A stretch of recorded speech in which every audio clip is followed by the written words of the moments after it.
Et bon, soyez les bienvenus à la Fondation Terra.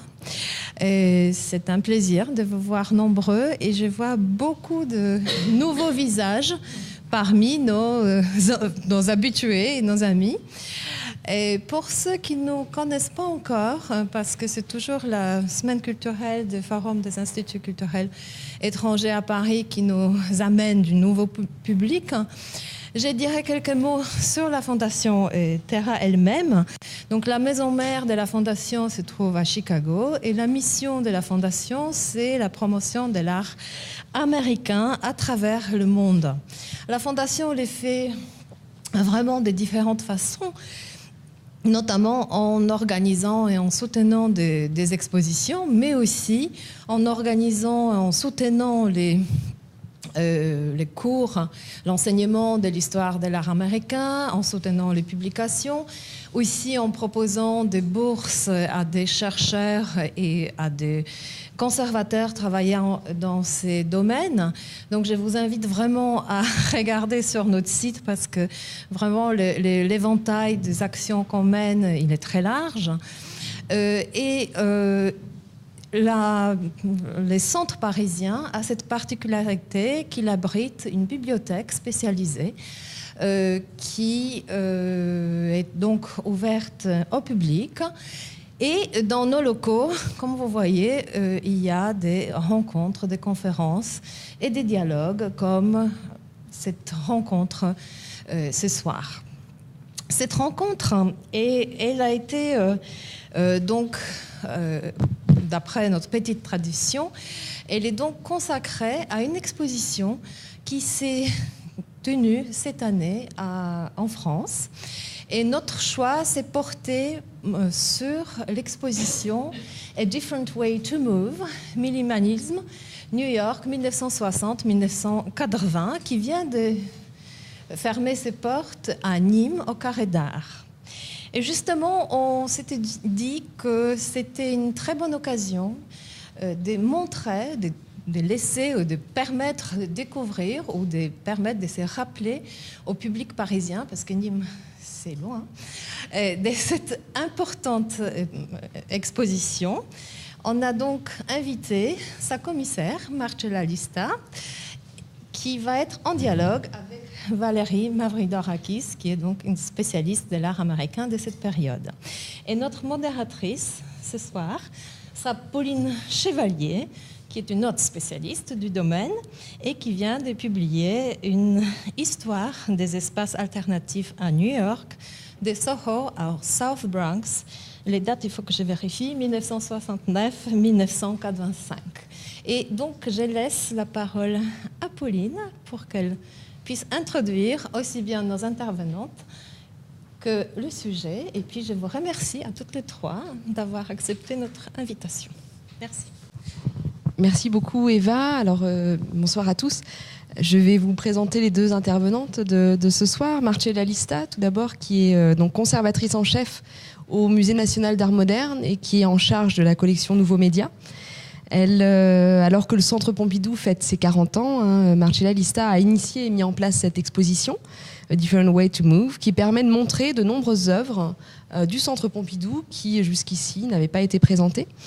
Son travail sur cette scène new-yorkaise se situe dans la continuité de ses recherches sur les croisements, les interférences. Alors on reviendra peut-être sur ces termes, ces croisements, ces interférences ou ces convergences entre art visuel, danse, littérature, musique. Après avoir développé une étude sur l'œuvre d'art totale à la naissance des avant-gardes, titre de son ouvrage paru en 2006, elle poursuit son exploration des relations entre danse, musique et art visuel en tant que responsable de la programmation contemporaine de l'Auditorium du Louvre. On lui doit alors une exposition en 2006 intitulée Corps étranger, danse, dessin, film, qui met en dialogue la chorégraphie de William Forsythe et l'œuvre de Francis Bacon, par exemple, mais aussi des dessins de la collection d'art graphique du Louvre avec justement des performances filmées des années 60 et 70, 1960-1970. Elle a également assuré le commissariat de nombreuses expositions, par exemple Paul Klee, Polyphonie à la Cité de la Musique, à Paris en 2012, ou encore Pierre Boulez au Louvre en 2008, et précédemment une exposition qui a vraiment fait date au Centre Pompidou en 2004 avec Sophie Duplex, Son et Lumière, une histoire du son dans l'art du XXe siècle. Cette attention à la danse, à la musique comme paradigme pour apprécier les arts de l'image, là je reprends ses propres termes, se poursuivra aussi très prochainement puisqu'elle monte actuellement une exposition et on est reconnaissante de venir cette semaine puisque son exposition ouvre la semaine prochaine, le 5 octobre, au Tripostal de Lille. Une exposition qu'on attend puisqu'elle est réalisée à partir des collections de performances du Musée national d'art moderne qui n'ont pas toutes été montrées. Là encore, c'est dans le cadre des 40 ans du centre. Je voulais aussi signaler combien ces travaux contribuent aujourd'hui, et ce depuis plusieurs années, à repenser la place des arts vivants et des arts du temps au sein du musée et des espaces d'exposition. Valérie Mavridorakis est historienne de l'art, professeure à l'HEAD à Genève, spécialiste de l'art minimal et conceptuel, et elle a publié de nombreux articles et ouvrages qui abordent le minimalisme avec un angle assez particulier qui est aussi celui de l'écrit, du texte, un art parfois libéré des images, pour reprendre les termes de Victor Burgin dont elle a traduit les scripts dans un ouvrage paru en 2016, un bel ouvrage qui est en version bilingue chez J.R. Ringier. Son travail éditorial contribue en effet depuis plusieurs années à diffuser les écrits d'artistes de la période, comme ceux de Mel Bochner par exemple, dans un recueil paru en 2003 qui est exposé ici, Spéculation, écrit 1965-1973. Des textes qui, aux côtés de ceux de Donald Judd ou encore Robert Morris ou Yvonne Rainer, sont donc indissociables de la pratique de danse ou de sculpture ou d'installation de ces artistes. Sa recherche qui est orientée vers une approche culturelle élargie, on peut dire, de l'art américain, où la littérature semble toujours sous-jacente, l'amène aussi à publier en 2011 une anthologie de textes dédiée aux relations entre art et science-fiction, la Ballard Connection, qui est également exposée ici. C'est encore une attention à la langue dans l'art minimal qui l'a conduit à travailler sur les expérimentations poétiques de Karl André, sur cette matérialité paradoxale des mots dont on va peut-être reparler, dans un ouvrage paru en 2014 consacré donc à la poésie de Karl André. Ce sont des gestes, des formes, des images, des sons, des corps, autant de matériaux pour un art minimal et post-minimal. Alors on pourra justement peut-être revenir sur ces distinctions qui ont donc investi le Carré d'Art à Nîmes entre avril et septembre. Et je remercie encore une fois très chaleureusement Marcella et Valérie d'avoir accepté de discuter de cette exposition et de ces questions qui sont aujourd'hui, qui entrent en résonance très fortement avec un art contemporain très ancré dans ses pratiques d'art temporel et d'art vivant. Merci beaucoup. Alors, je ne sais pas très bien comment on va procéder. Peut-être, je vais céder la parole à Marcella, mais peut-être je vais remercier Eva pour son invitation, remercier Pauline pour sa double présentation et commencer par remercier Marcella pour son exposition nîmoise qui témoigne qui a témoigné, puisque maintenant elle est finie, malheureusement, qui a témoigné de ce moment absolument exceptionnel qui, à New York, dans les années 60 et dans les années 70 également, a vu en effet les arts s'entremêler, s'entrecroiser, échanger leurs procédures, échanger leurs problématiques, au point de faire de la ville tout entière comme un immense workshop expérimental. Cette histoire-là, elle est connue pour qui s'intéresse à ce moment, mais je dirais que vraiment le très grand mérite de cette exposition, c'est d'avoir opéré un décentrage, car pour des historiens comme moi qui regardent plutôt la danse, je ne suis pas du tout spécialiste, mais depuis les arts plastiques, qui regardent ces croisements depuis les arts visuels, eh bien, l'exposition permettait de renverser le point de vue et de regarder plutôt les arts visuels du point de vue des expérimentations chorégraphiques, donc de remettre la danse au centre.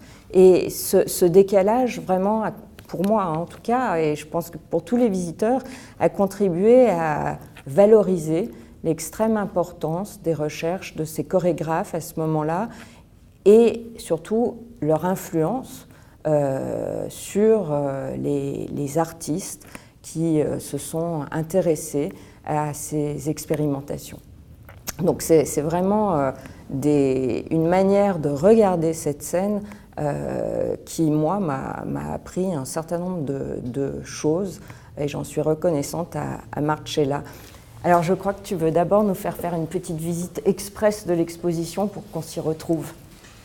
Alors oui, je pense que peut-être avant d'entrer dans le vif du sujet, avec Valérie, on se disait que c'était intéressant juste de parcourir très rapidement, puisqu'évidemment il est difficile de résumer en 10 minutes le parcours d'une exposition. Tout d'abord, préciser que ça se tient au Carré d'Art, qui est un bâtiment construit par Norman Foster, qui lui-même a été très inspiré, disons, par le minimalisme, un bâtiment vraiment qui est je dirais, le paradigme du White Cube dans toute sa splendeur. Et qui est très, très aéré, très lumineux, et qui donc se prête, je dirais, à une sorte de lisibilité des choses. La contrainte de ce bâtiment, c'est important de le dire, c'est que les salles d'exposition sont en enfilade, donc on est contraint de suivre un parcours, d'organiser un parcours qui est une séquence linéaire. On peut revenir sur ces pas, mais il n'y a pas de possibilité, je dirais, de faire une histoire avec des entrées multiples, qui aurait été un autre point de départ pour aborder ces sujets tels que tu les résumes. Et par conséquent, donc, le parti pris a été vraiment de penser une série de salles qui abordent chacune en fait une question.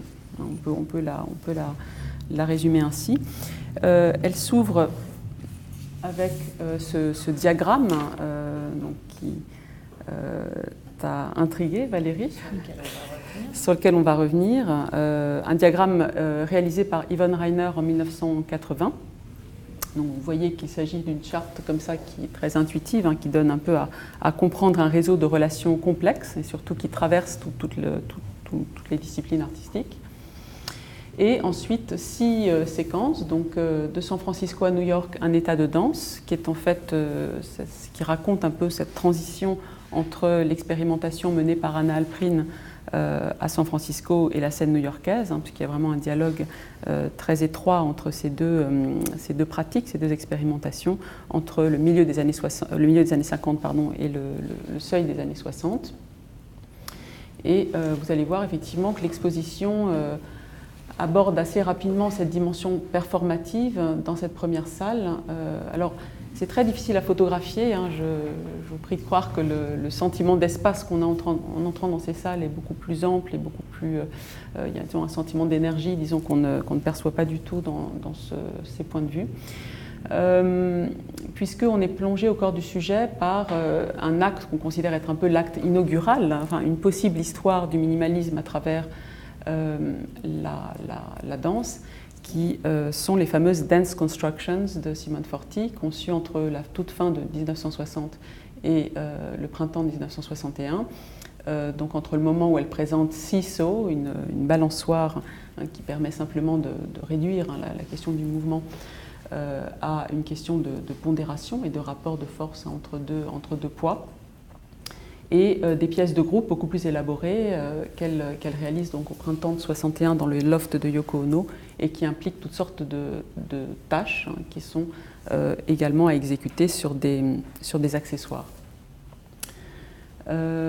Cette salle introduit aussi à la question de l'élargissement précisément du paradigme du mouvement, c'est-à-dire l'éloignement du modèle de la danse comme reposant sur une technicité particulière, pour aller au contraire vers l'idée du mouvement naturel, donc étendre vraiment ce champ sémantique du mouvement, notamment en prenant exemple sur les très jeunes enfants avec lesquels Simone Forti a travaillé, ou encore son observation des animaux du zoo. Ça peut-être on y reviendra également, c'est un point tout à fait passionnant. Également, l'insistance de cette première proposition porte sur cette manière de transférer des idées d'un champ artistique à l'autre, et notamment du champ des arts du temps à celui des arts de l'espace, ou supposait-elle, disons, la manière dont toutes ces écritures peuvent converger dans un concept commun. Et évidemment, un exemple flagrant de cette mobilité, disons, des concepts est la fameuse, les 3 versions d'une même idée par Lamontéan, qui est la composition 1960, ces différentes versions, tracez une ligne et suivez-la, celle qu'il adresse à Bob Morris. la représentation d'un accord qui est commenté avec les termes à tenir pour une longue durée. Donc là, c'est la question du drone, hein, c'est la même idée hein, d'une ligne continue. Et enfin, la ligne tracée qui est simplement un signe graphique adressé en tant que partition de performance à interpréter librement. Donc on a toute cette histoire disons, du minimalisme à travers ces gestes qui concernent vraiment la performance. Cette présence aussi d'un éclatement et d'un élargissement de la sculpture à partir de la notion de processus et aussi l'intégration du son, comme dans cet exemple célèbre de Maurice, Box with the Sound of Its Own Making, de 61. Et enfin, la manière dont la sculpture aussi est revisitée à partir de la présence corporelle, l'échelle corporelle et toute, disons, cette conscience proprioceptive de la forme qui vient avec l'échelle anthropomorphique, disons, dans le cadre d'une abstraction tridimensionnelle. Voilà, dans le domaine de la poésie, ça c'est peut-être un tout petit intermède qu'on peut faire pour donner à entendre ce qu'était ce laboratoire à cette époque, un laboratoire qui comportait une très grande communication entre les pratiques artistiques. Ce sont donc les asymmetries de Jackson Maclow.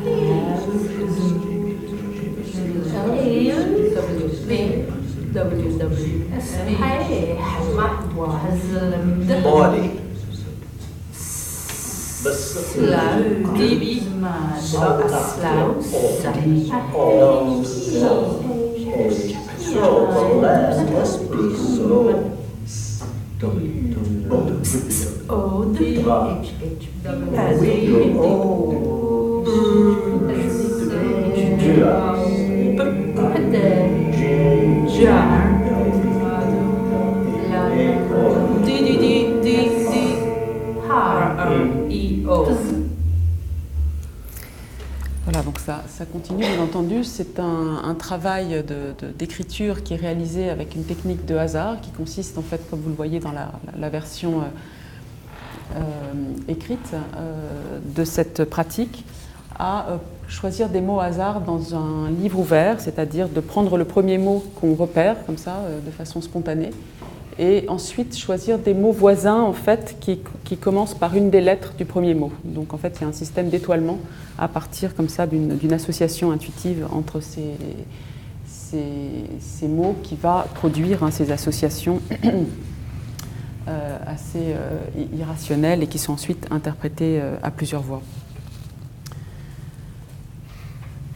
Voilà, donc la première salle, effectivement, nous introduit immédiatement à ces glissements entre sculpture et danse par l'intérêt, l'approche que fait Simone Forti dans les Dance Constructions, avec aussi cet exemple célèbre du corps et de l'assemblage du corps autour de la question d'une répartition collective du poids qui va générer comme ça une masse extrêmement compacte. Voilà, ou des questions de pondération. Un des fils conducteurs, c'est la pratique graphique des chorégraphes, la manière dont elles inventent de nouveaux systèmes de notation du mouvement, qui peut aller ici de diagrammes, qui sont simplement des diagrammes conceptuels pour se représenter mentalement l'espace et travailler comme ça à partir de structures graphiques des mouvements répétitifs. Et on voit ici donc cette inspiration de Simone Forti des mouvements animaux. Ça, j'en dirai un mot tout à l'heure peut-être. La deuxième salle, la sculpture comme expérience, geste et processus, rassemble des œuvres de Carl André et de Richard Serra. Donc c'est une rencontre qu'on n'a pas forcément l'habitude de faire, je dirais, dans l'histoire du minimalisme, puisque ça semble correspondre à des démarches très très opposées. Ce qui m'intéressait dans cette association, donc on voit effectivement la proximité aussi qui est assez inhabituelle entre ces deux œuvres de sol de Carl André, l'apparition de matériaux extrêmement différents d'une œuvre à l'autre, donc vraiment la mise en évidence du matériau en tant que tel, et ce travail à la fois sur le sol, sur la temporalité, le processus, et sur la vie organique du matériau et la manière dont le rapport à la gravité va organiser la forme. Et évidemment, cela s'accompagne d'une sélection de poèmes de Carl André. Voilà, donc ça c'est évidemment une photographie de Serra à cette époque dans son atelier. On voit bien en quoi cette recherche sur les matériaux et leur comportement, je dirais, soumis à différentes actions, est tout à fait déterminante dans son travail. Tearing lead from 1 to 147 de 68, et c'est typiquement cette question d'une forme qui est mangée par ce temps qui consiste à déchirer de 1h à 1h47 le pourtour avec des bandes comme ça régulières, le pourtour du carré pour arriver à cette forme réduite et en même temps laisser la trace de cette action dans la forme elle-même. Toutes les pièces en plomb de Serra travaillent sur ce processus, ou d'autres qui pour moi renvoient clairement au travail de Simone Forti, cette huddle, la masse de corps solidaires comme ça, qui répartissent le poids à l'échelle, disons, d'un groupe, d'une collectivité. C'est quelque chose qui se retrouve, de mon point de vue, dans cette réflexion de Serra sur la série des châteaux de cartes qu'il réalise à la fin des années 60. Ça fait plus mal si ça tombe. Oui, c'est sûr. Du reste, c'est une des raisons pour lesquelles on n'a pas pu installer cette pièce-là. Les verbes d'action, bien entendu, vous connaissez cette fameuse série de verbes de Serra qui consiste à repenser la sculpture à partir du geste. Ça, c'est quelque chose de tout à fait essentiel. Et les films qu'il réalise en 68 et qu'il dit avoir été inspirés directement de ceux d'Yvonne Rainer. Politique du corps, l'expérience du Judson Dance Theatre. Donc là, on entre dans la troisième salle, qui est je dirais, une sorte de close-up, de focus sur le Judson lui-même comme entreprise collective. Donc c'est très important de retenir qu'au-delà des grands noms qui se ressortent de cette phase de travail, la période très stricte du Judson Dance Theatre qui va de 1962, de l'automne 62 à la fin de l'année 64, est vraiment une expérience collective où tout est partagé, où sont pratiquées des expériences de films. Alors là, on est évidemment dans des choses que l'on restitue essentiellement sous une forme documentaire, donc une série de partitions d'Yvonne Rainer, les posters qui étaient réalisés en fait aussi bien par Maurice Rauschenberg, Steve Paxton, donc là encore il y avait plusieurs mains dans la réalisation de ces posters. Là par exemple on a Robert Morris avec le pied d'Yvonne Rainer. Et là encore, cette réflexion sur une nouvelle manière d'établir des relations entre les individus, faire des danseurs des sujets et non pas des exécutants techniques d'une écriture chorégraphique, et créer comme ça des rapports entre eux. Voilà. Il y a aussi évidemment au Judson la présence de différents artistes de performance qui à nouveau se rencontrent avec la danse et des recherches notamment sur les matériaux et les objets. La question du genre aussi, ça peut-être on pourra l'évoquer, dans cette recherche du minimalisme dans le cadre de la danse, qui me paraît tout à fait déterminante. Par exemple, vous voyez Lucinda Childs à droite, déguisée en homme, dans la fameuse pièce de Maurice Waterman Switch, dans laquelle effectivement elle interprète comme ça cette figure androgyne, tandis qu'un homme et une femme, Maurice et Rainer, dansent nus, enlacés. Très célèbre de Maurice. Et effectivement, la problématisation de ce nouvel espace-temps du minimalisme qui, à mon avis, puise en grande partie sa source dans les réflexions des chorégraphes. Donc cette installation célèbre de Maurice en 64, commenté, je ne sais pas si tout le monde peut lire cet échange qui est dans le livre de Carl André. C'est un dialogue peut-être fictif, je l'ignore, entre CA, qu'on suppose être Carl André, et FS, qui pourrait être Frank Stella, on imagine. Have you seen the Bob Morris show? No. Does he work on the wall or on the floor? He works in the space between the wall and the floor. Et la réponse, there is no space between the wall and the floor. There is now. Donc pour moi, il y a cet échange résume parfaitement effectivement ce qui est à l'œuvre dans cette installation. Et ces œuvres-là, qui ne sont pas dans l'exposition, sont les illustrations d'un article que Yvonne Rainer publie peu après, en expliquant effectivement l'intérêt pour elle de cette sculpture de Robert Morris parmi d'autres, qui est qu'effectivement il n'y a aucun côté qui ne prédomine, la vision est complètement à la fois dilatée et disons n'arrive pas à se réunir dans un seul point focal. En même temps, même si on sait ce qui est de l'autre côté, on est quand même tenté de faire le tour et on le fait. Et elle compare cette expérience à celle de Chelsea Girls de Andy Warhol, dans lequel son expérience de perception de ce film a consisté finalement à se centrer sur la ligne de rencontre entre les deux images. C'est-à-dire qu'elle n'a pu entrer dans l'œuvre qu'en étant dans cet espace intermédiaire. Ici, une pièce, donc ça, ce sont des véritables dialogues artistiques où Yvonne Rainer invite Karl André à collaborer avec elle pour les Nine Evenings avec Billy Clover et elle réadapte finalement ces formes du minimalisme à travers des qualités proprioceptives que sont effectivement le poids, la texture, mou, dur, lourd, léger, etc. Et toutes les actions, la manière dont les corps se comportent en déplaçant ces volumes sur scène va commenter, je dirais, des qualités du matériau que la sculpture inerte, disons, laisse apparaître plus difficilement. En tout cas, une partie d'entre elles ne sont pas sensibles.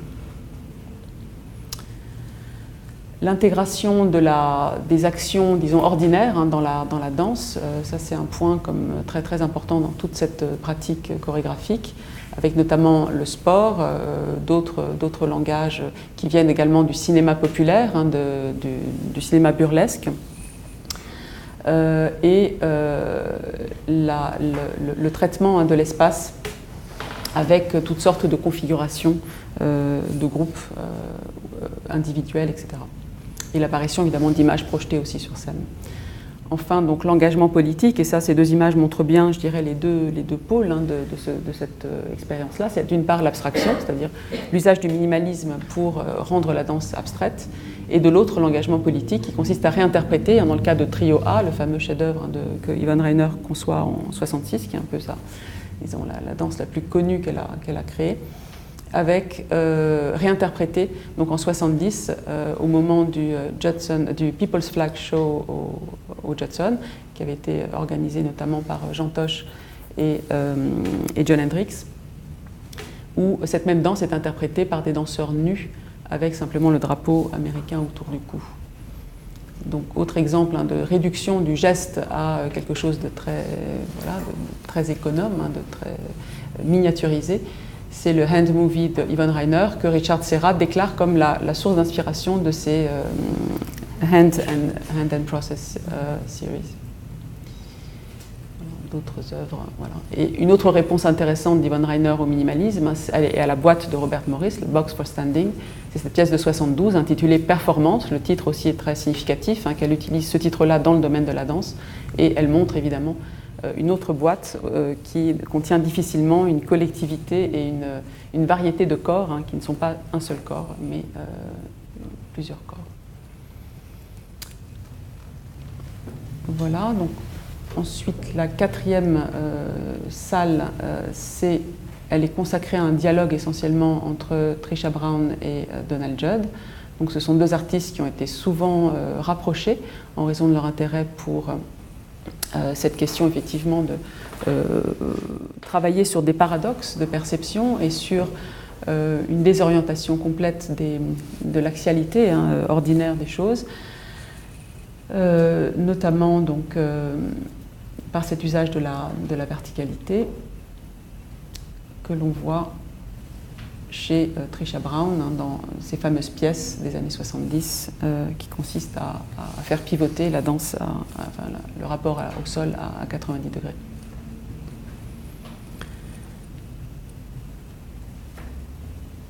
Présence minimale, l'antiforme et l'idée de la danse. Alors dans cette section, elle prête à débat. Ce qui m'a intéressée, c'est de voir ce qui, dans le champ des arts visuels, va intégrer ces pratiques de la danse comme une sorte de référence comme ça qui n'est pas forcément au premier plan mais qui est quand même sensible. Et il y a évidemment toute la question de l'antiforme de Morris, il y a les fameuses performances de studio filmées par Bruce Nauman, il y a aussi le travail de Gordon McTaggart qui s'appelle Tree Dance, qui est très connu, dans lequel les performeurs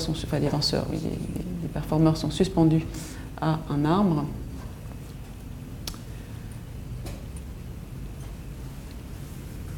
la question de l'antiforme elle-même. Bon, ça, c'est des choses que Valérie connaît bien, la sortie vers le land art. Et également des pièces très intéressantes comme celle de John Jonas, Disturbances, où là, effectivement, pour moi, il s'agissait de comprendre comment cette idée de danse, en fait, se transfère aussi dans des rapports différents à la question de la gravité et à la gravité corporelle chez des artistes visuels. C'est aussi un exemple typique.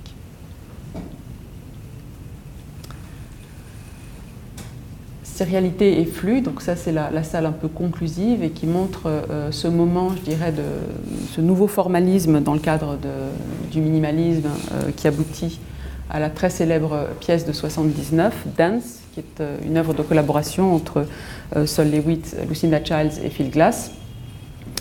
Cette œuvre n'est pas montrée dans l'exposition, hein. Ce qui est montré effectivement c'est une rencontre entre un wall drawing, une pièce de Sol, une impressionnante sculpture hein, qui travaille comme ça sur la forme négative de Sol Lewitt, de 66, et une œuvre de Lucinda Childs qui était en fait à la base de sa diagonale pour Einstein on the Beach, donc l'opéra que Bob Wilson et Phil Glass réalisent en 76 et pour lequel elle conçoit un certain nombre de tableaux chorégraphiés, dont le premier qui est stupéfiant, hein, qui est simplement un aller-retour sur une diagonale, par une marche rythmée, une combinaison de marche et de tour. Hein, donc un aller et retour avec à nouveau cet effet d'inversion et de mise en négatif de la trajectoire.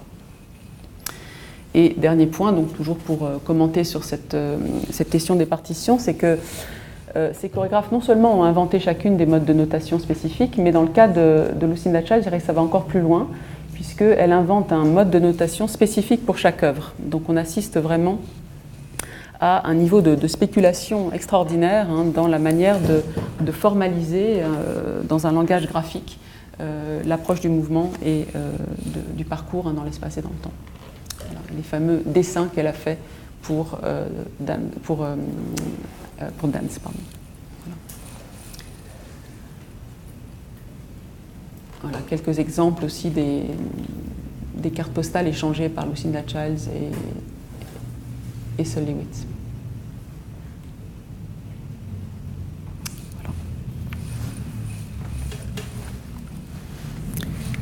Voilà. Merci pour cette traversée qui me permet de revoir aussi l'expo. Juste une minuscule aparté quand tu as montré la vue de la salle qui rassemble Carl André et Richard Serra.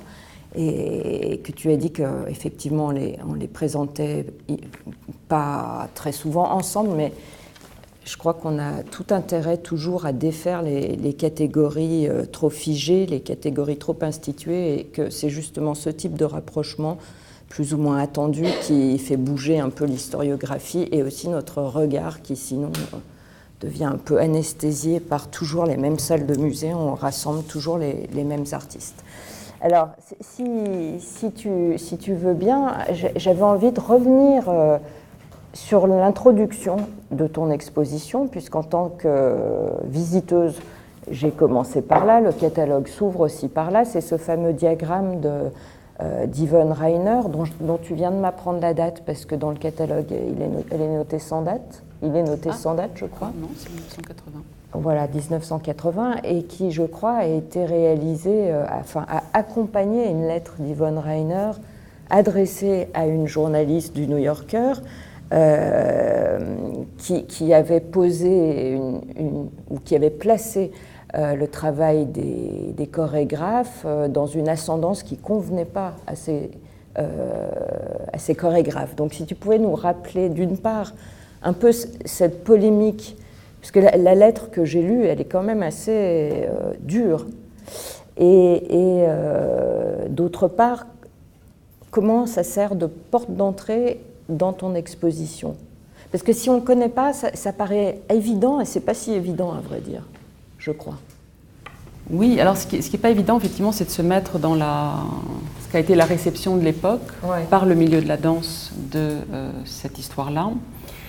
il y avait cette idée effectivement que les danseurs du Joseon étaient, et c'est vrai en partie, hein, c'est un fait avéré, des danseurs qui ont travaillé avec Cunningham, en tout cas qui sont passés par le studio de Cunningham, et que par conséquent, finalement, on assistait au dernier épisode d'une histoire de la danse qui commençait avec, en tout cas aux États-Unis avec Martha Graham, se prolongeait à travers Cunningham et voilà, se terminait dans ces actions qui finalement cherchaient à défaire, je dirais, la virtuosité et l'expression dans la danse. Ce que Yvonne Rainer revendique, c'est une histoire plurielle. Elle l'affirmera d'ailleurs tout au long de sa carrière, et particulièrement maintenant, elle insiste beaucoup là-dessus, sur l'importance de Cage, de l'enseignement de Cage, plus que de Cunningham. C'est-à-dire qu'en fait, elle revendique l'appartenance de ce groupe à une filiation partagée avec les arts plastiques, qui est celle de l'héritage conceptuel de John Cage, plutôt que la question de la danse telle que, là où Cunningham l'a menée. Et elle montre effectivement aussi qu'il s'agit d'une création collective, hein, dans laquelle beaucoup de noms, connus et moins connus, ont participé, avec des relations sinueuses, complexes, etc. Elle dit tout à fait que d'autres diagrammes seraient possibles, mais qu'en tout cas, à ce moment-là, sa vision se résumait dans ces rapports. Et ça réintroduit aussi fortement Anna Alprin, qui était peut-être un peu oubliée. Absolument, non ? Oui.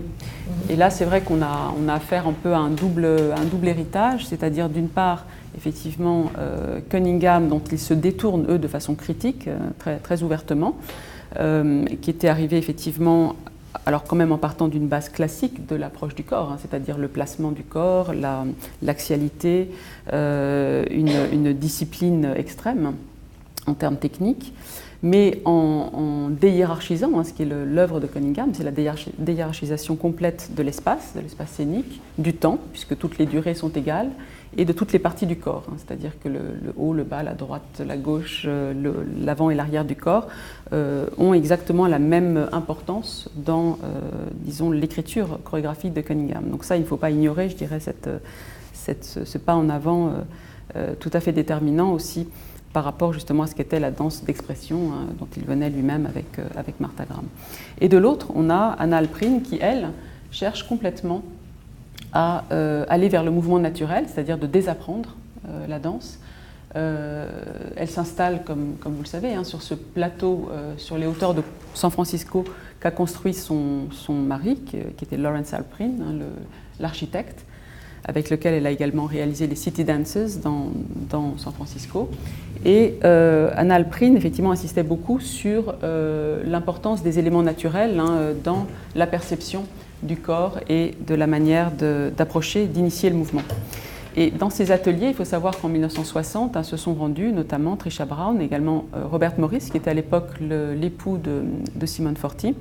Et Simone Forti raconte comment est-ce que un exercice, par exemple, consistait, pour Anna Alprin, l'instruction qu'elle avait donnée, consistait à essayer de trouver une inspiration dans un élément naturel, et que Bob Morris avait en fait pris une pose complètement repliée sur lui-même, avait concentré absolument tous les muscles de son corps, comme ça, avec une espèce d'intensité égale, et cherchait comme ça à trouver cette densité, cette masse qu'il percevait dans un rocher. Donc c'est tout à fait intéressant, je dirais, de voir comment se met en mouvement, se mettent en mouvement ces idées artistiques chez quelqu'un qui est à l'époque un peintre. Il ne faut pas oublier que Robert Morris, comme beaucoup des artistes minimalistes, et c'est ça tout à fait intéressant aussi dans leur parcours commun, c'est que la plupart d'entre eux sont peintres au départ et laissent de côté la peinture pour inventer un nouvel art tridimensionnel. Ça, c'est très intéressant. Et je trouve, enfin, de mon point de vue, ce passage, en tout cas de Robert Morris, par l'atelier de Anna Alprin en plein air à San Francisco, ces expériences, à partir des tâches proposées par Alprin, sont très intéressantes. Oui, elles sont déterminantes. Et Simone Forti aussi peignait d'ailleurs, non ? Simone Forti, tout à fait. Elle a commencé par être peintre. Elle ne s'intéressait pas à la danse justement comme pratique liée à l'exercice, à la discipline, à la virtuosité.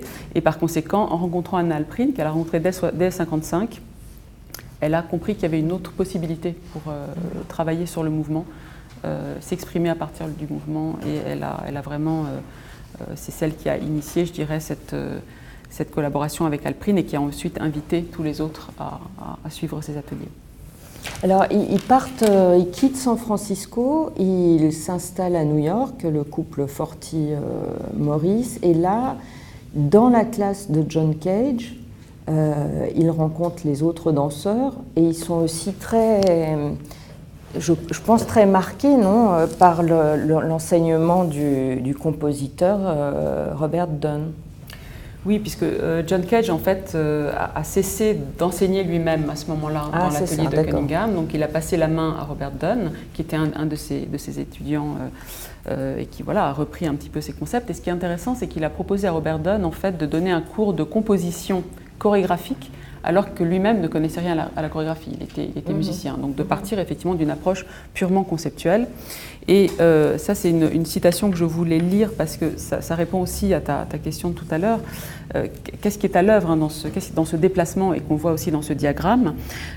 Robert Dunn parle de cet atelier, donc qui commence à l'automne 60, je le cite, comme une plateforme d'échange pour des structures dérivées de diverses sources de l'action contemporaine, danse, musique, peinture, sculpture, happening, littérature. Une plateforme d'échange pour des structures dérivées de diverses sources de l'action contemporaine. Donc on voit bien qu'il y a quelque chose ici qui vise à faire un travail de structure et un travail de concept applicable, si j'ose dire, ou en tout cas que l'on peut expérimenter dans des champs qui vont de l'objet au langage, au mouvement, à l'image, etc., ou au son. Et que c'est cette nouvelle plateforme en fait qui va produire ces formes d'art qui sont complètement hors catégorie dans leur potentialité, je dirais. Alors cette plateforme, elle produit le Judson Dance Theater, qui va s'autonomiser, qui va former un atelier collectif. Là, du coup, on rentre dans ton exposition à travers ce groupe. Mais ça, j'imagine que tu l'as un peu. On ne le voit pas vraiment dans l'exposition, mais ce groupe est très, très, très interrelié à une sorte de nébuleuse artistique dans laquelle on pourrait aussi parler de Fluxus. Alors, tu as montré des artistes, il y a Jackson Maclow, il y a Anthology dans ton expo, mais donc il y a Fluxus, et puis il y a Rauschenberg, il y a Jim Dine, il y a les artistes de l'objet trouvé, les artistes post-dadaïstes. Quand on envisage globalement ce moment, en fait, on ne songe pas à parler de minimalisme, on ne songe pas à des étiquettes ni à des labels. On a vraiment des gens qui collaborent, quelles que soient les pratiques qui les identifieront plus nettement par la suite. Et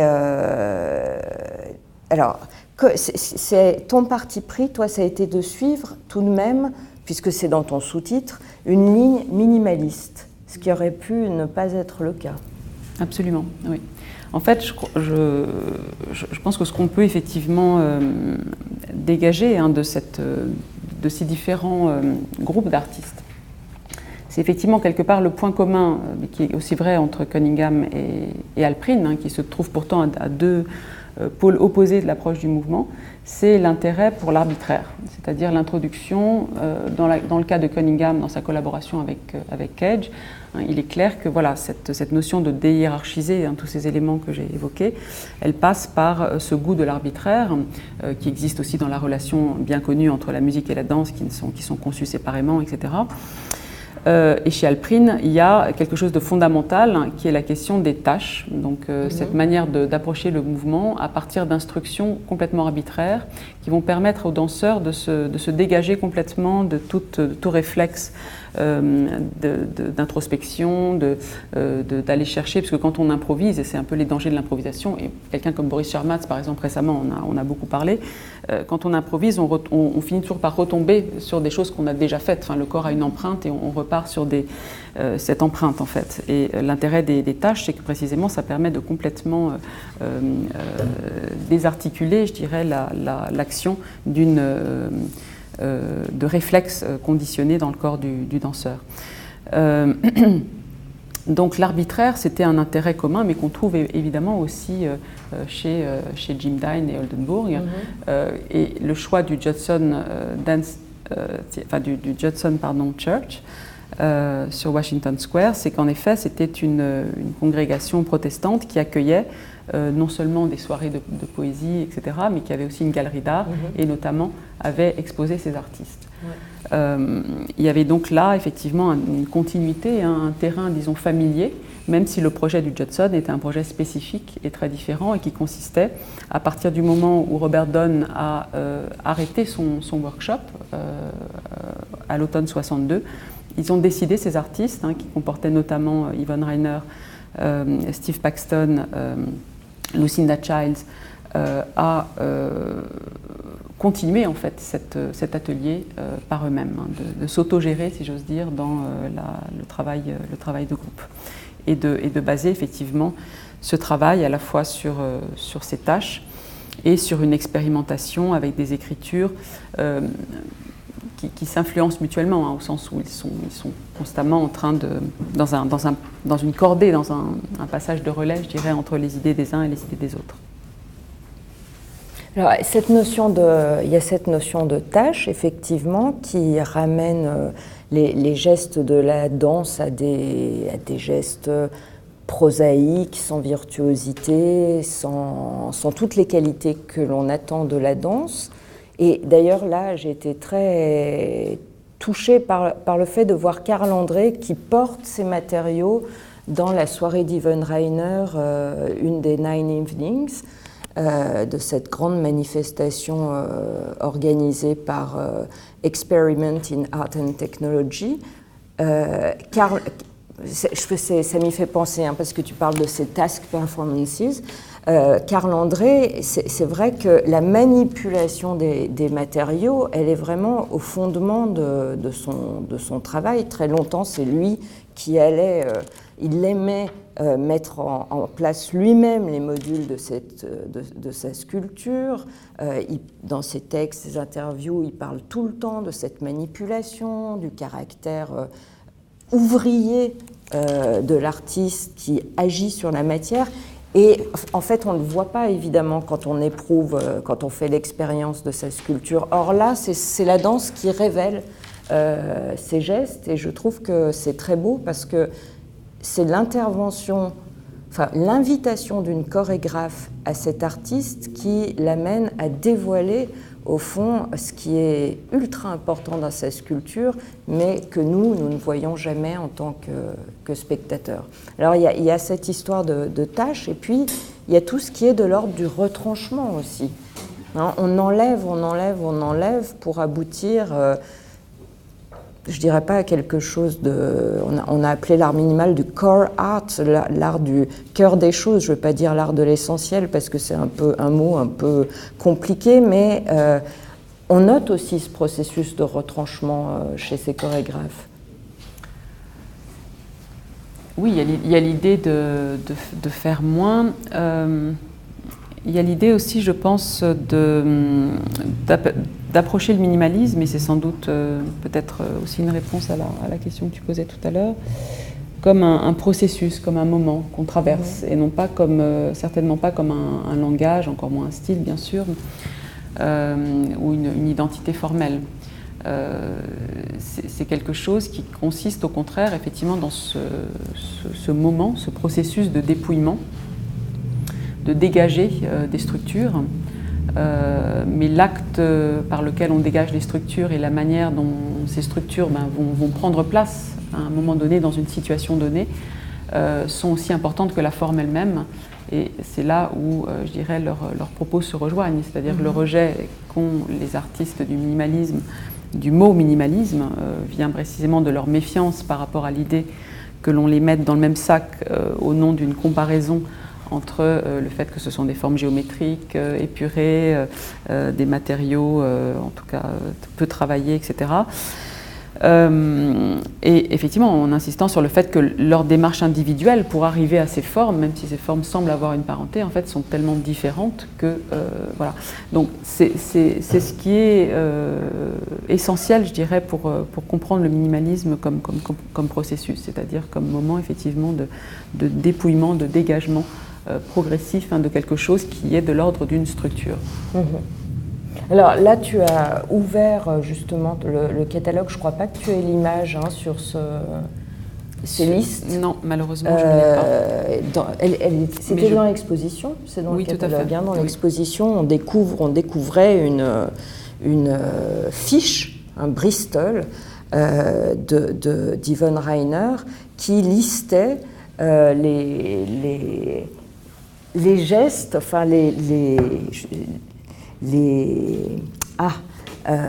qualités ou les procédés relatifs aux objets et les qualités, les procédés relatifs à la danse, au corps. Et ce ne sont pas les mêmes mots, mais c'est une liste en miroir et c'est une double liste en miroir et en écho. Oui, par exemple, une comparaison sur deux choses qu'il faut donc éliminer ou minimiser selon Yvonne Rainer. Elle compare le rôle de la main de l'artiste dans la fabrication d'objets, donc de sculptures, et la question du phrasé dans la danse, ou encore la relation hiérarchique entre les parties dans la sculpture et développement et apogée dans la danse, c'est-à-dire la notion de climax, etc., le changement d'intensité dans les durées. La question de la texture et la question de la variation, la référence à la figure, bien sûr, et la question du personnage dans une œuvre théâtrale, quelle qu'elle soit, etc. Donc on a comme ça une comparaison terme à terme dans ce choix effectivement de sobriété et d'essayer effectivement de se défaire de ce qui relève à la fois de la hiérarchie, de l'expression, de la subjectivité, même si des éléments biographiques peuvent quand même être présents. Il y a aussi une très grande radicalité par rapport à tout ce qui serait de l'ordre de l'émotion, dans un premier temps, j'imagine, de l'émotion, de la séduction, de la subjectivité. Je pense au manifeste d'Yvonne Rainer quand elle dit no, no, no, no, et qu'elle rejette tout ce qu'on attend d'ordinaire de la danse en tant qu'art de la fascination. Et de ce point de vue-là, il y a une certaine convergence avec ce que revendiquent également les artistes au début des années 60. Et ce qui est très frappant, c'est qu'ils ont un langage commun, un langage au sens verbal. Ils s'expriment d'une manière commune. Et tu as évoqué le texte d'Yvonne Rainer sur la pièce de Maurice. C'est un des plus justes et plus beaux textes, je trouve, qui a été écrit sur Maurice, parce que c'est une approche phénoménologique de cette œuvre qui est d'une telle sensibilité et en même temps d'une telle précision et sans jugement, puisque les artistes à ce moment-là se jugent les uns les autres sans aménité. Là, on est vraiment dans un exercice sensible de la part de Rainer, et pour moi, ce texte est vraiment fait date dans l'histoire du commentaire de la sculpture, toute provenance confondue. Donc il y a cette même radicalité, et effectivement, après, la danse permet quand même, il me semble, de réinjecter, au fond, d'une autre manière que précédemment, mais de réinjecter beaucoup d'éléments que là, on ne peut pas voir dans la sculpture, c'est-à-dire de la biographie, du politique, et tu l'as dit tout à l'heure, des questions de genre, par exemple. Et il faut bien dire que la plupart de ces chorégraphes radicales sont des femmes. Et que pour ce qui est de l'art minimal, la majorité des artistes sont des hommes. Bien sûr, on peut trouver dans primary structures, il y a un certain nombre de femmes, mais enfin les artistes les plus radicaux sont des hommes. Alors, du coup, la danse, c'est un champ à part quand même, hein, qui est là les convergences sont peut-être se défont, on va dire, de ce point de vue-là. Oui, c'est-à-dire, ou plutôt elles peuvent se penser en termes de complémentarité parfois conflictuelle, hein, mais qui, je dirais, peut-être a permis à chacun d'être radical dans son langage, puisque une des remarques que fait Yvonne Rainer justement à propos de cela, elle dit qu'en gros, ces chorégraphes femmes ont pu finalement aller jusqu'au bout de leur radicalité, précisément parce que dans le fond, il n'y avait pas de concurrence. Elles travaillaient dans un champ qui n'était pas celui des artistes plasticiens, même s'ils ont collaboré, et aussi bien Rauschenberg que Morris ont dansé, enfin en tout cas ont performé au Judson. Mais il y avait quand même l'impression qu'il y avait un espace disponible, je dirais, pour exercer la radicalité dans un domaine artistique différent de celui des sculpteurs. Donc il y a à la fois un affrontement, un désir de jeter des ponts, de collaborer, et puis une autre réflexion intéressante de Rainer sur la question du genre et du minimalisme, c'est que précisément, bon, elle a ensuite publié cette magnifique autobiographie qui s'appelle « Feelings are Facts », donc effectivement, elle traite les sentiments eux-mêmes comme des faits, c'est-à-dire elle tente de les objectiver, qui est quelque chose que je trouve aussi de très intéressant. C'est une comparaison aussi que je suggère entre le travail de Carl André et le travail de Rainer de ce point de vue. Carl André commence avec cette œuvre inaugurale qui est le fameux Passeport, hein, dans lequel il fait une sorte de catalogue, hein, de ses références à la fois culturelles et disons qui appartiennent à son milieu sociologique et font le croisement, je dirais, entre la trajectoire individuelle d'une sorte d'autoportrait et le milieu social. Et Yvonne Rainer aussi commence, hein, une de ses pièces inaugurales, c'est une pièce où elle mêle des éléments autobiographiques avec toutes sortes d'éléments objectifs, hein, sur le contexte où elle a évolué. Donc on a ce traitement de la biographie ou de l'autobiographie, hein, comme matériau qui est lui-même objectivé. Après, la question du minimalisme, justement, elle permet, enfin ça c'est une des hypothèses aussi que j'émets, et ça évidemment ça prête à débat, hein, je pense qu'il y a certainement plusieurs manières de voir la question, mais c'est un moment de l'abstraction, un grand moment de l'abstraction, comme de même que l'abstraction des années 10 et 20 du XXe siècle, dans lequel précisément il est aussi possible, paradoxalement, pour une artiste femme, disons, de s'exprimer en transcendant, je dirais, complètement ce qui serait de l'ordre de l'expression personnelle, donc de l'engagement visible, je dirais, de ce qui pourrait être identifié comme relevant de la féminité. Et par conséquent, il y a là, je dirais, un cadre de réflexion artistique. Cette recherche de la structure, hein, permet, je dirais, une radicalité dans une position féminine qui ne tient pas, je dirais, à l'affirmation identitaire, hein, qui tient effectivement au pur geste artistique. Et ça, c'est assez intéressant. Après, effectivement, elle, dans son autobiographie, ce qu'elle dit aussi, c'est qu'en effet, finalement, la danse, c'était un peu le underbelly du minimalisme. C'était un peu le bas-ventre refoulé du minimalisme qui, quand même, faisait exister un corps et que, quelque part, ce corps était nié dans l'œuvre des sculpteurs. Et ce qui est évidemment frappant quand on lit ça, c'est que on a, si on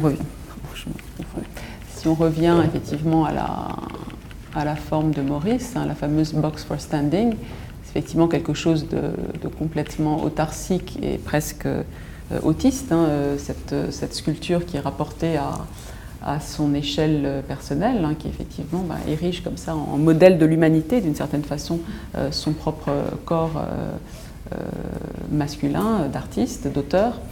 Il est clair que, voilà, rapidement, il y a eu cette crise, si j'ose dire, dans l'idéal de l'abstraction au sein de ces danseuses, de ces chorégraphes, pour dire qu'évidemment, le neutre, finalement, est toujours masculin. C'est une question qu'on connaît bien. Le neutre est toujours masculin. Donc, comment, effectivement, faire exister la pluralité des voix, faire exister la pluralité des signatures aussi, de l'autorité du geste artistique, eh bien, c'est à ce moment-là, effectivement, qu'elle a entrepris de faire des films, hein, c'est-à-dire de cesser momentanément d'être chorégraphe pour se mettre dans le rôle de quelqu'un qui pose un regard, hein, qui assume un point de vue et donc va observer les comportements humains. Et elle réalise donc Lives of Performers, qui effectivement est un manifeste du retour à la biographie, où elle dit voilà, la danse, elle est faite de corps, les corps sont des individus, des subjectivités qui ont une histoire et dont on ne peut pas faire abstraction. Donc il y a comme ça une tentative de rendre transparente l'identité du performeur. Effectivement, dans la sculpture minimaliste, dans les propos de Judd en particulier, il y a un refus de l'anthropomorphisme, mais bien sûr, le corps est quand même omniprésent par la perception et les sensations, forcément, dans la sculpture de l'art minimal. Moi, j'ai toujours trouvé qu'il y avait une connotation assez morbide dans cette pièce de Maurice, qui fait aussi penser à un cercueil, et je crois que c'est quelque chose de fort aussi dans son travail, hein, cette conscience de la mort qui l'a toujours hanté. On peut peut-être parler un tout petit peu, j'avais amené ces images de cette collaboration de Maurice avec Forti, puis avec Rainer. Puis en plus, ils les ont épousés l'une après l'autre. Alors, on sait bien ce que Maurice a pu retirer de cette collaboration, c'est bien les échanges, leur proximité. Quand il publie ses Notes on Dance, la première chose qu'il fait, heureusement, c'est de rendre hommage à Simone Forti. Mais ce qui, moi, m'a toujours étonnée, c'est la façon dont il arrive à faire passer toutes ces expérimentations corporelles. Je ne parle pas de narrative, hein, mais corporelles, celle que l'on voit très bien dans ton expo à travers la planche, le slant board de Simone Forti. Voilà, dans ses propres je ne sais pas si on peut je ne sais pas si on peut appeler ça des sculptures, ses propres objets interactifs avec le spectateur. 10 ans plus tard, là on est en 71 à la Tate Gallery, hein, et donc ce passage d'un domaine à un autre m'a toujours fascinée, parce que Maurice a toujours très très bien su faire ça, aller attraper chez d'autres artistes des idées et les rapporter dans son propre champ avec un grand brio, il faut bien le dire. Mais quand même, je me demandais si ces chorégraphes n'avaient pas souffert finalement d'une réception qui n'avait aucun équivalent avec celle des expositions de leurs camarades masculins. De manière générale, les arts vivants n'ont pas du tout la même réception. Et c'est quelque chose qui, évidemment, rend la partie inégale, puisque ce sont des arts qui sont très difficiles à conserver. Comment est-ce qu'on restitue cette histoire-là? C'est une vraie question. Il y a une remarque aussi que fait aussi Rainer lorsque Rauschenberg commence à produire ses propres performances à partir de 1963, donc à cesser d'être simplement le performeur pour des pièces des chorégraphes, et où d'un seul coup le milieu de l'art débarque au Judson, et là il y a effectivement un star system, disons, qui vient parasiter un petit peu la logique d'expérimentation pure que tentait de préserver cette collectivité de chorégraphes. Il faut savoir donc que Rainer est allé jusqu'à concevoir le The Grand Union, donc un projet de syndicat, enfin en tout cas de tentative de former une sorte de création collective à travers le modèle du syndicat, c'est-à-dire de cesser, elle, d'être en position d'auteur, de tenter cette aventure commune, ce qui n'a duré que très peu de temps, mais en tout cas, voilà, elle croyait vraiment au collectif de façon très très ferme. Et j'ai envie de dire, la première très grande différence, c'est ça, c'est que les arts visuels étaient de toute façon basés sur l'autorité de l'artiste. Et sur un individualisme beaucoup plus fort. Absolument. Donc, tout ce qu'elle a fait, elle, pour tenter des collaborations, y compris avec Carl André, puisque l'histoire de Carl André, c'est que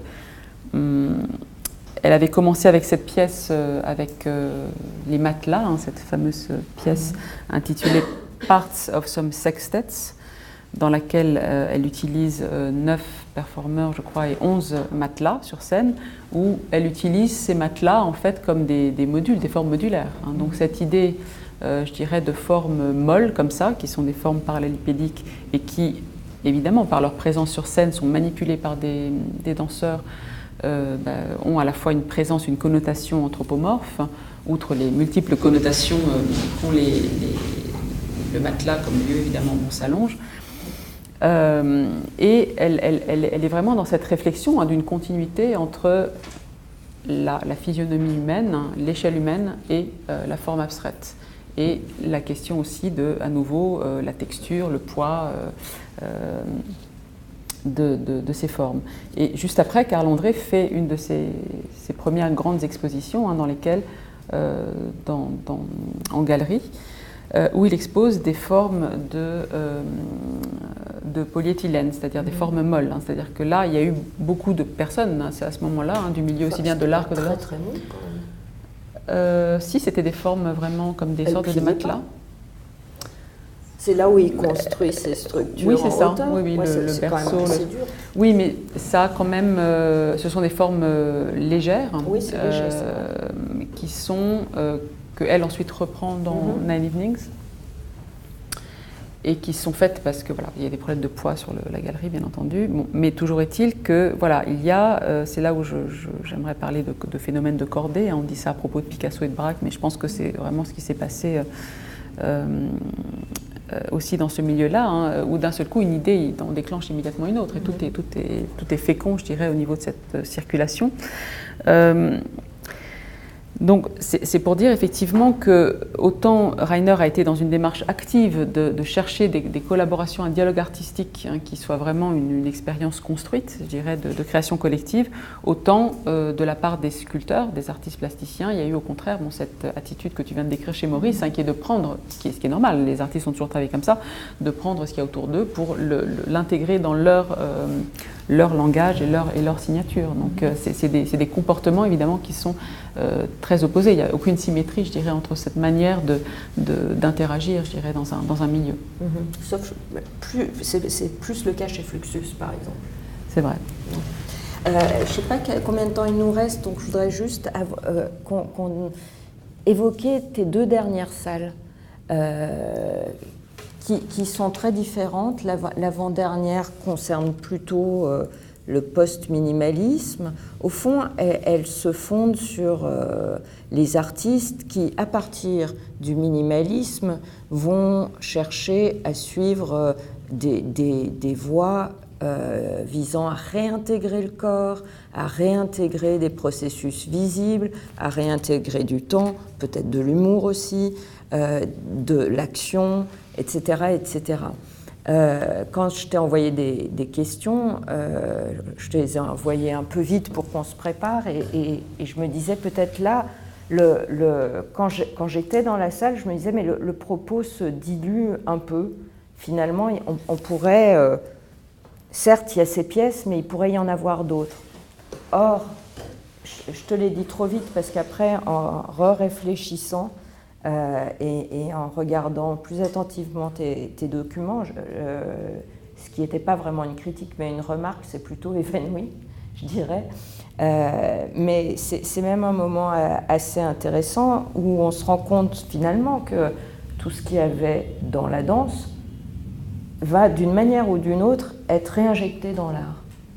Et donc on voit là encore très très bien comment la danse apparaît finalement tout à fait séminal par rapport à toutes ces expériences qui sont suscitées par des réactions contre l'objet assez autoritaire du minimalisme. Oui, alors il y a aussi l'idée que ce qu'on appelle le post-minimalisme, en fait, est synchrone du minimalisme. Ça, c'est un point intéressant, je pense aussi à souligner, c'est que toutes ces démarches qui se focalisent dès 65, en fait, à partir de ces formes que aussi bien Eva Hesse que Bruce Nauman réalisent, les formes, voilà, ce genre de formes moulées, ou encore celle de Eva Hesse. Ce sont des débats finalement qui sont la critique interne, si j'ose dire, du minimalisme. Robert Morris la théorise cette idée avec le mot antiforme en 68, mais enfin c'est déjà bien présent avant. ce qui m'intéressait effectivement, c'est ces clins d'œil que fait le milieu de l'art, hein, que fait le milieu de l'art à cette expérimentation dansée. Naumann parle de façon célèbre, hein, de ses performances en studio, comme des travaux inspirés par des problématiques de danseurs sans être lui-même un danseur. Il est clair qu'en étant à CalArts, il a été proche, je veux dire, avant de venir à New York à la fin de 67, début 68, c'est pas tout à fait clair, il a été exposé, même s'il prétend que non, enfin je veux dire, il n'y a pas de revendication de cela, mais à ce foisonnement d'idées qui venait de Simone Forti et d'Anna Alprin. Cette notion de tâche, cette notion d'arbitraire, cette notion d'exécuter des gestes extrêmement simples et répétitifs, enfin, toutes ces idées-là, disons, effectivement, sont inspirées des problématiques abordées avant lui par les danseurs. Et ça, c'est un exemple typique. Il y a cette pièce très drôle de John Baldessari qui est I Am Making Art, où en fait, 71, hein, où il prend comme ça des poses les unes après les autres de façon un peu mécanique, comme ça il se fiche comme pour des poses photographiques, en répétant à chaque fois I am making art, I am making art, I am making art, et qui est effectivement voilà, une manière un petit peu de persiflage, hein, de cette attitude de la danse de la postmoderne qui effectivement fait de la danse avec très très peu et ces gestes de réduction extrême du langage du mouvement.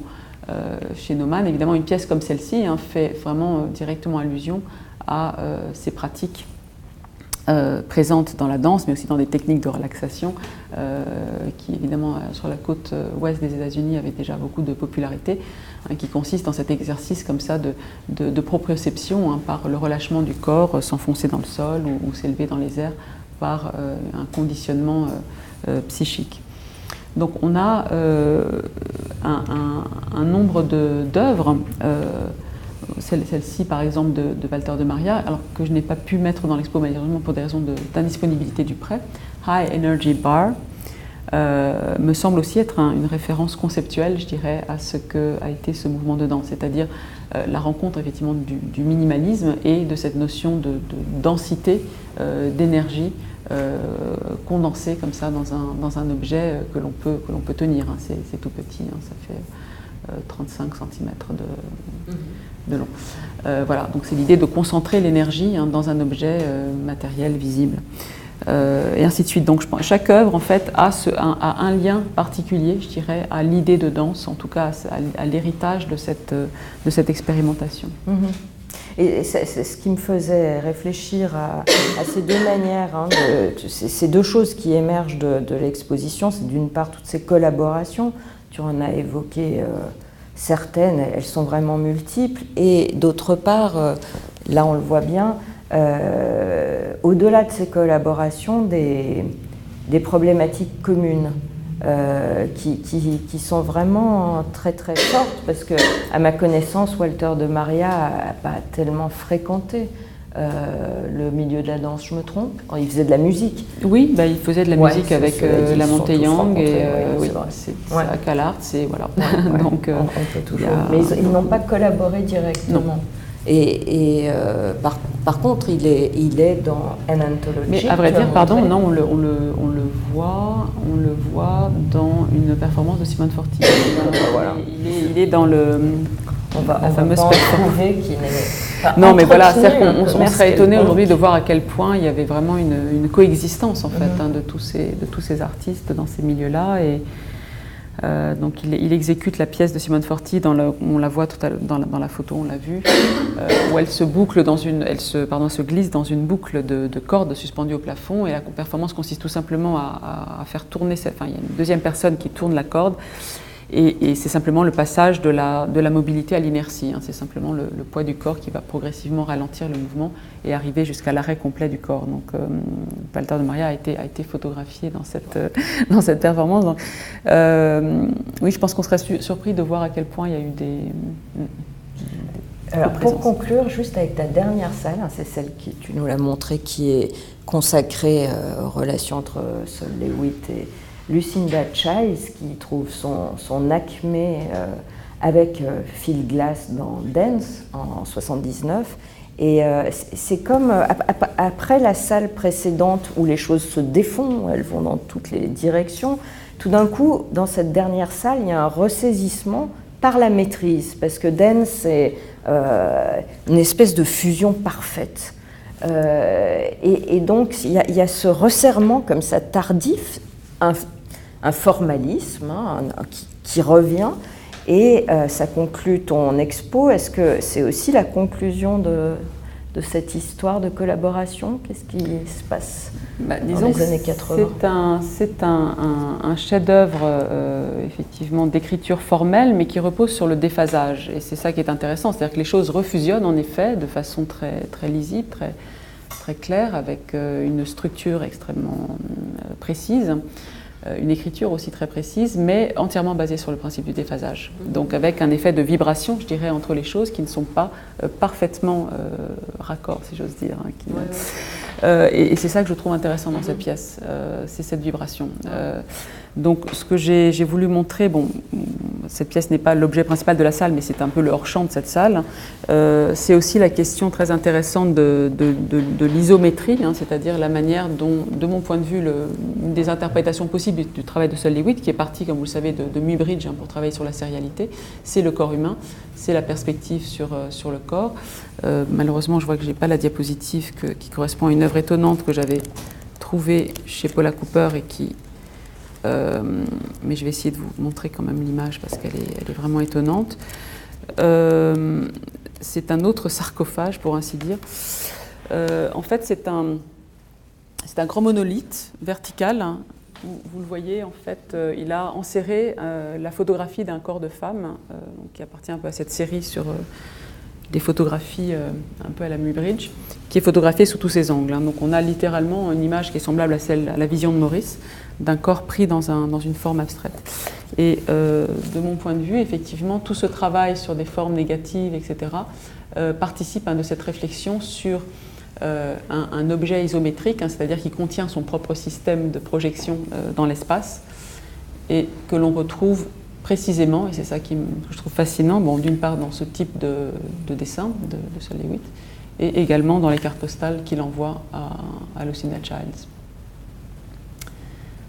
Voilà, donc il y a là, je dirais, une connivence, une affinité, un intérêt, une observation de la part de Sol Lewitt pour la morphologie corporelle et l'idée effectivement d'une perspective qui serait pensée à partir du corps lui-même. Je crois qu'il faut que nous nous arrêtions là. Merci beaucoup pour cette présentation et cette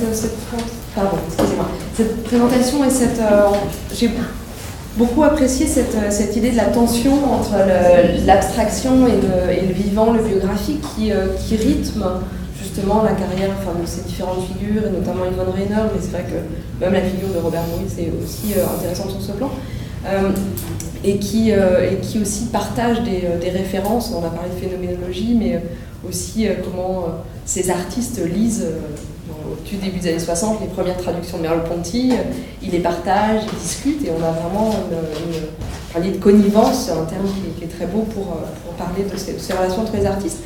Il y a un point peut-être sur lequel vous pourriez revenir, c'est Marcel, vous avez évoqué le fait que cette réception de la danse n'était pas la même que celle de la sculpture, et aussi le fait que parfois on n'a pas forcément les photographies, on n'a pas forcément les images. Dans le cadre de cette exposition, on pouvait faire l'expérience des œuvres, que ce soit celle de Robert Morris ou de Karl André, ce sont vraiment des expériences. Comment est-ce que vous pourriez dire quelques mots sur la façon dont la danse a aussi été pensée comme une expérience pour l'exposition, avec peut-être des réactivations, dire quelques mots sur ce point-là. Oui, il y a toujours ce défi effectivement de présenter la création chorégraphique et la culture chorégraphique dans un espace de musée. Il y a beaucoup de solutions très importantes qui sont maintenant testées dans différents musées, avec notamment des performances en continu dans l'espace, mais avec la difficulté qui est que lorsque ce sont des œuvres qui ne sont pas pensées pour un espace de plein pied, mais plutôt pour un espace scénique, on perd quand même énormément de la lisibilité des œuvres. Donc les seules œuvres qui sont performées dans l'exposition, qui étaient performées, étaient les Dance Constructions de Simone Forti, puisqu'elles sont conçues comme des sculptures, c'est-à-dire avec de plein pied avec le spectateur et avec la possibilité de tourner autour, de s'arrêter, de passer son chemin. Enfin, il n'y a pas d'obligation à regarder, à se soumettre à la durée de l'œuvre chorégraphique.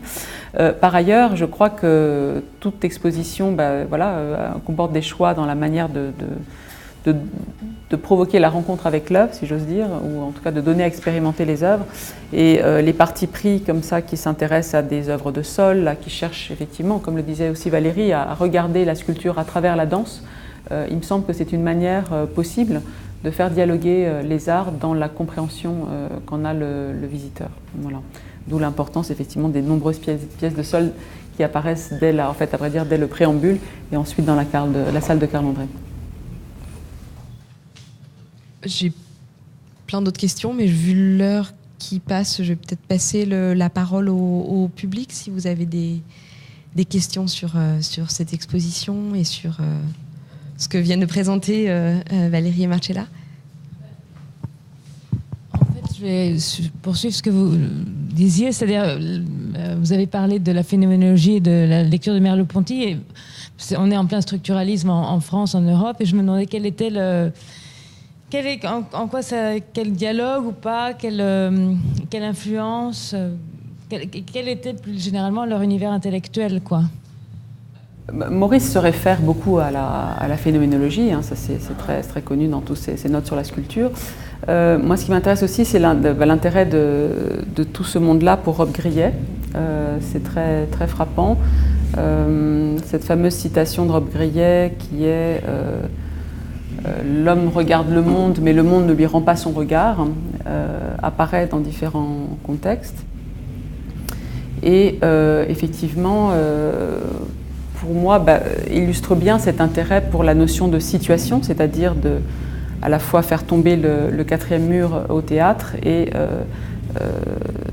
sortir de l'espace, disons, sacralisé de l'œuvre dans le cadre de la sculpture, enfin toutes les critiques que fait Michael Fried sur la sculpture minimale et qui qui mettent vraiment au jour ce qui est important dans cette sculpture.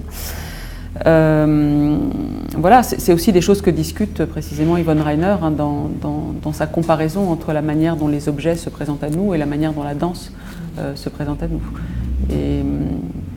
Et Lucinda Childs elle-même, quand elle commente, elle est toute jeune danseuse, elle assiste aux premières représentations du Judson, elle se dit sidérée par la manière dont les performeurs regardent le public.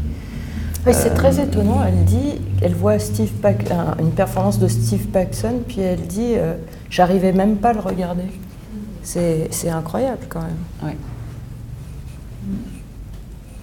Faut suivre, en fait, pour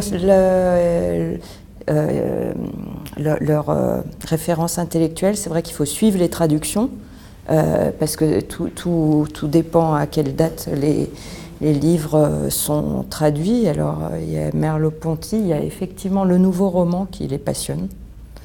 Ils en parlent beaucoup entre eux.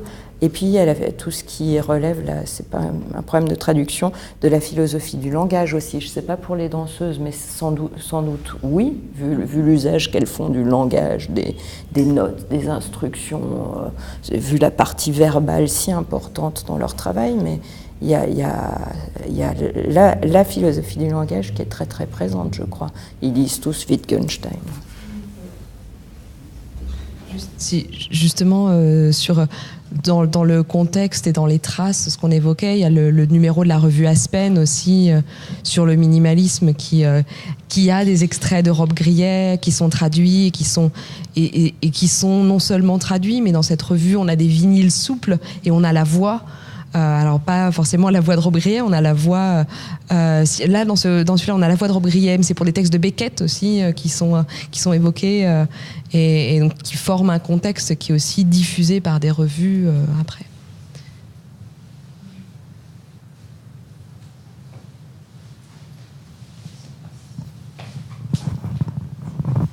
Bonsoir. Vous avez parlé de votre 5e ou 6e partie de l'exposition. Enfin, comme j'ai pas vu l'exposition, que j'ai pas lu le livre, ça va. Mais vous en avez parlé comme quelque chose qui pouvait prêter, qui pouvait faire un sujet de débat. Enfin, et j'aimerais que vous me disiez pourquoi. Parce que vous l'avez évoqué en introduisant vos parties. Vous avez dit peut-être que cette partie, elle peut être un peu plus nuancée. C'est quelque chose qu'a souligné Valérie, c'est-à-dire qu'il y a peut-être un effet de dispersion dans cette partie-là, puisqu'on n'est plus dans la référence de ce qu'ont été des collaborations directes. On n'est plus non plus dans la perception d'un groupe et d'un contexte spécifique comme le Judson. On est dans des trajectoires artistiques assez variées, qui vont de l'art conceptuel à l'antiforme, ou encore le travail de Da Conchi, qui est un travail assez inclassable, je dirais, qui traverse un petit peu tout ça, ou celui de John Jonas, ou Eva Hesse, qui est plutôt effectivement dans la sculpture, le dessin. Donc c'est un choix quelque part qui pourrait paraître assez personnel de ma part, d'avoir rassemblé ces artistes, disons-le, mais je l'ai fait effectivement pour essayer de faire avancer ce débat d'histoire de l'art qui est ce rapport soi-disant entre le minimalisme et le post-minimalisme, et ce rapport entre la danse et les arts, parce que je vois dans ces œuvres personnellement l'influence, l'impact, l'empreinte de ce laboratoire qu'a été la danse du Judson. Eva Hesse, par exemple, était amie avec Yvonne Rainer, même s'il n'y a pas de collaboration ou de référence directe entre les deux choses. Il y a à nouveau un effet de communauté, je dirais, et de conversation qui fait que les idées cheminent d'une pratique à une autre. Donc c'est ça que j'essaie de montrer, je dirais, en rassemblant ces objets a priori beaucoup plus distants que dans les salles précédentes. Voilà. Donc j'essaie de tirer plusieurs fils. Est-ce que dans les premières salles, parce que il y a quelque chose qui m'a beaucoup intéressé, vous avez dit que ce qui vous intéressait par rapport au minimalisme, c'était cette notion de processus. C'est processus beaucoup plus qu'un langage ou une idée formelle. Est-ce que, dans vos deux dernières parties, ou du moins la sixième, la dernière, vous vous éloignez justement de ce que vous cherchiez au départ, d'exposer le minimalisme avec cette question du processus, et donc vous rentrez tout de suite dans des caractéristiques formelles où vous voulez quand même y échapper. Donc, est-ce que c'est ça que vous êtes confronté du coup à donner au minimalisme, et d'ailleurs c'est pour ça que vous mettez peut-être un pluriel dans votre titre, mais quelque chose du langage, alors que ce qui vous intéressait vraiment c'était le processus? Oui, tout à fait. Non, c'est une observation. Sinon, je vois ce que vous voulez dire. Absolument. La dernière salle propose effectivement de regarder cette collaboration très précise autour d'une œuvre avec ces trois artistes comme un moment de rencontre, de tentative d'élaborer un langage commun par la pluralité, je dirais, de ces pratiques, avec une idée de structure commune, très précise d'un art à l'autre. Je pense que c'est très important de voir ce que ce geste-là a de retour. On parle en histoire de l'art souvent de retour, voilà, c'est un terme très chargé, donc c'est pas évident à utiliser. Je n'ai pas voulu l'utiliser dans ce contexte, mais il y a quand même cette idée de revenir à la forme, à une forme stable, à la scène, à l'image scénique, c'est-à-dire à la frontalité, etc., à l'usage de tout ce qui fait l'œuvre chorégraphique par la lumière, l'écriture, etc. Et même chez Philippe Glass, je veux dire, on a un formalisme qu'on trouve ni chez Charlemagne Palestine, ni chez La Monteillan. Je veux dire, il y a une écriture beaucoup plus formalisée et structurée, voire stylisée. Donc voilà, ce qui m'a intéressé, c'était de montrer effectivement,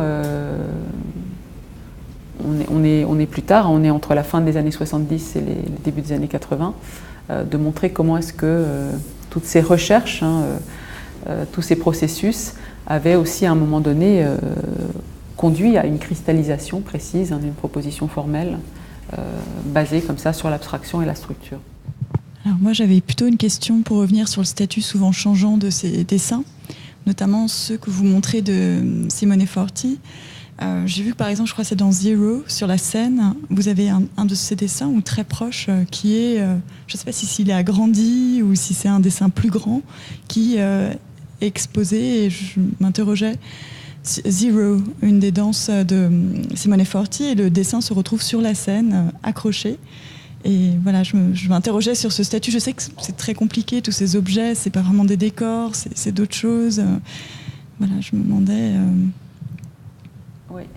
Alors la pratique graphique chez Simone Forti, elle démarre justement comme possibilité d'échapper justement à la fois à l'improvisation qui part du corps et à l'écriture, disons, chorégraphique traditionnelle ou à la technicité. Elle dit souvent qu'elle va dessiner une danse. Donc c'est sa manière de verbaliser, je dirais, cette pratique. Et cette manière de dessiner une danse, effectivement, consiste à tracer en gros un diagramme qui est l'idée de la danse.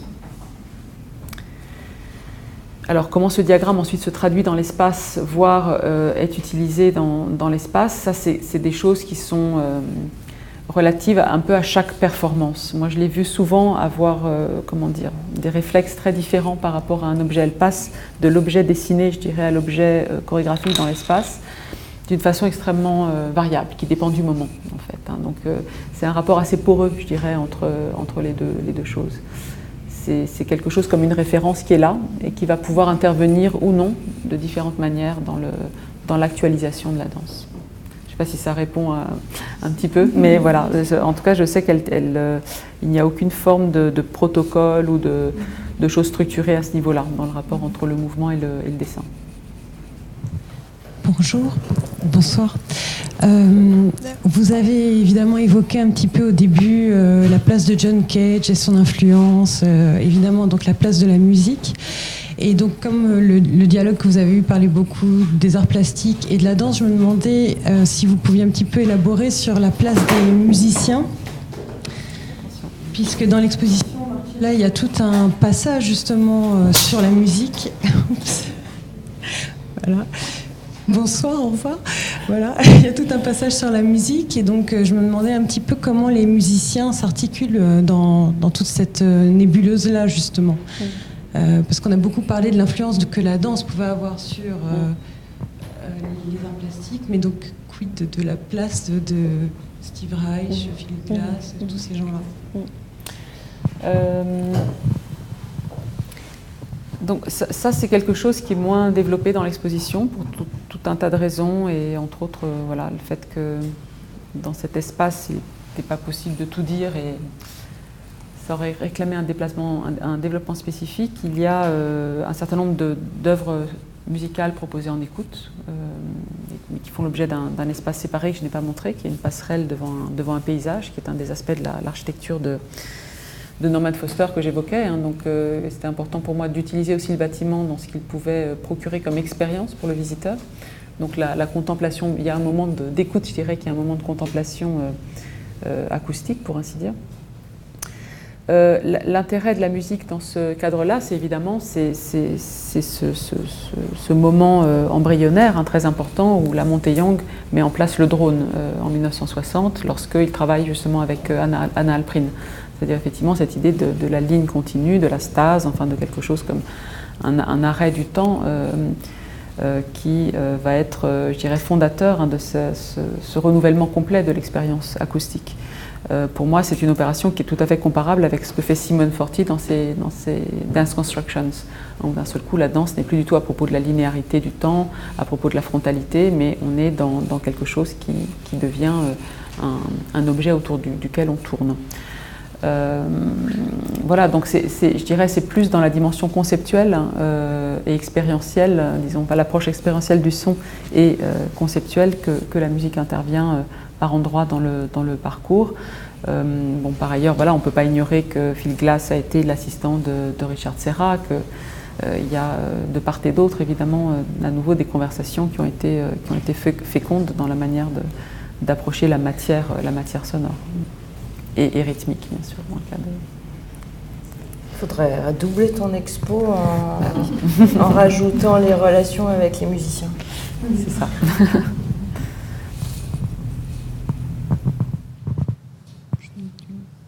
J'avais juste une petite... on parlait de débat ou sur ces grandes figures comme ça. Là, on évoque les musiciens, mais... peut-être sur ce débat évoqué pour une des parties de l'exposition, peut-être parce qu'à ce moment-là, il y avait un débat sur la figure même de quelqu'un comme Robert Morris. Je ne sais pas si vous pouvez revenir un petit peu sur ce point-là, où Robert Morris et l'antiforme, c'est aussi un moment où on commence à se poser quelques questions sur ce que signifie le poids de certaines figures comme Yvonne Rainer, comme Robert Morris, et on a d'autres générations qui arrivent, mais la génération notamment de Gordon Matta Clark qui, tout en s'inspirant profondément de ce qui s'est fait par la génération de Judson, tente aussi de s'en émanciper et n'arrive pas toujours à s'émanciper de figures comme celle de Robert Morris. Et peut-être dire quelques mots sur même aujourd'hui cette perception qu'on a d'une figure comme Robert Morris, l'importance qu'il a. Et comment est-ce que dans l'exposition, c'était peut-être délicat de manipuler cette figure qui, historiquement, est complexe quand on a des débats dès les années 70 sur est-ce qu'on pourrait un petit peu se débarrasser de Robert Morris ? C'est clair. Et même de tous ces monstres sacrés. Je crois que c'est valable aussi pour les femmes chorégraphes qu'on évoquait, puisque en France, ce sont des travaux qui commencent à être connus, disons, plutôt dans des cercles spécialisés. Ils sont peu connus du grand public, mais aux États-Unis, il y a beaucoup plus de visibilité dans des institutions majeures comme le MoMA, etc. Et par conséquent, on a l'impression, exactement de ce que vous venez de dire, qu'on n'arrive pas à se débarrasser de ces monstres sacrés. Effectivement, là, je pense que ça aurait été un autre projet, et c'est un peu la même réponse que pour la musique, que de travailler sur cette deuxième génération, ou en tout cas des artistes qui arrivent, sont un peu plus jeunes, et qui développent des démarches peut-être moins immédiatement lisibles, plus complexes, plus horizontales, à plein des égards, au sens littéral comme au sens figuré. Et c'est vrai que ces petites ouvertures qu'offre la salle qu'on évoquait tout à l'heure sont évidemment insuffisantes en la matière. Ce sont juste un peu des signes comme ça de possibles trajectoires pour aller. Mais bon, voilà, ce projet avait vraiment à cœur, dans un premier temps, de rendre justice au travail des chorégraphes qui me paraît encore sous-estimé. Quand on voit même ce que sont aujourd'hui, je vais dire un détail très matériel, les conditions de vie de ces artistes, je veux dire, c'est stupéfiant par rapport à ce qu'elles ont apporté à l'histoire de l'art, en fait. Donc, voilà, il y avait un peu le désir, peut-être avant, de se débarrasser de cette génération, encore que le fait que beaucoup d'entre eux soient encore vivants et que c'est très précieux pour recueillir une mémoire, parce que,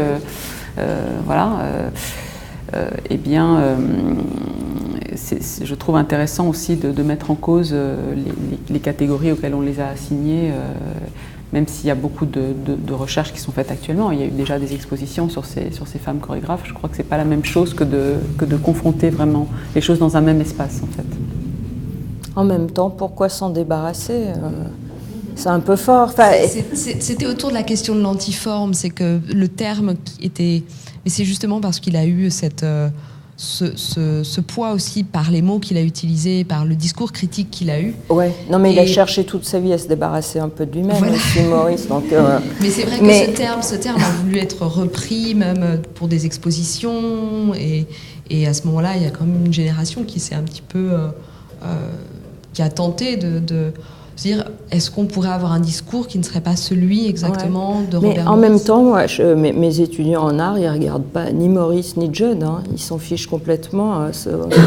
Ils regardent Gordon Matta Clark. Voilà, beaucoup plus. Ouais. Donc, les sensibilités et le temps fait que les monstres sacrés ne sont pas si sacrés que ça, je crois. Oui, et c'est aussi l'intérêt de l'exposition, c'est de montrer d'autres figures et qui ont collaboré avec Robert Morris, mais qui ne sont pas...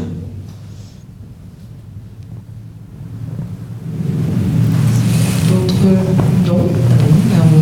Je laisse Eva clore. Je crois que s'il n'y a pas d'autres questions en immédiat, je voulais vraiment remercier toutes les trois, les deux pour un parfait dialogue passionnant.